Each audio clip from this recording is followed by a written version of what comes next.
Jamaat চরমোনায় NCP জোট বেঁধেছে। সঙ্গে আছে মোট 11টি দল। 11 দলের নিজেদের মধ্যে বোঝাপড়া হয়েছে। আসন্ন নির্বাচনে তারা অংশ নিচ্ছে আসন সমঝোতার মাধ্যমে। প্রতিটি সংসদীয় আসনে 11 দলীয় জোটের একক প্রার্থী রয়েছে। একক প্রার্থী নিয়ে যখন নির্বাচনের মাঠে 11 দলীয় জোট, তখন সাংগঠনিক বিশৃঙ্খলায় বিপর্যস্ত তারেক রহমানের নেতৃত্বাধীন বিএনপি। বিদ্রোহী প্রার্থী নেই এমন আসন খুঁজে পাওয়া বিএনপির জন্য বড়ই কঠিন।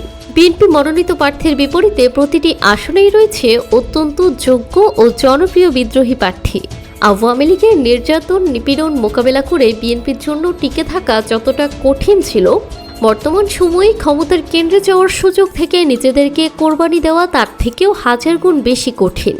সাংগঠনিকভাবে বৃহৎ দল বিএনপির প্রতিটি আসনে একাধিক যোগ্য প্রার্থী থাকার কারণে দলের সাংগঠনিক শৃঙ্খলা পুরোপুরি ভেঙে পড়েছে।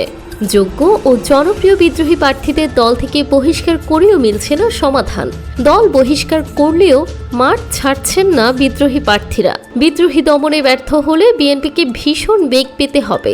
বিএনপি যখন ঘর গোছাতে মশগুল, তখন প্রতিটি আসনে একক প্রার্থী নিশ্চিত করে নির্বাচনে জয়ের কৌশল তৈরিতে ব্যস্ত সময় পার করছে 11 দলীয় জোট।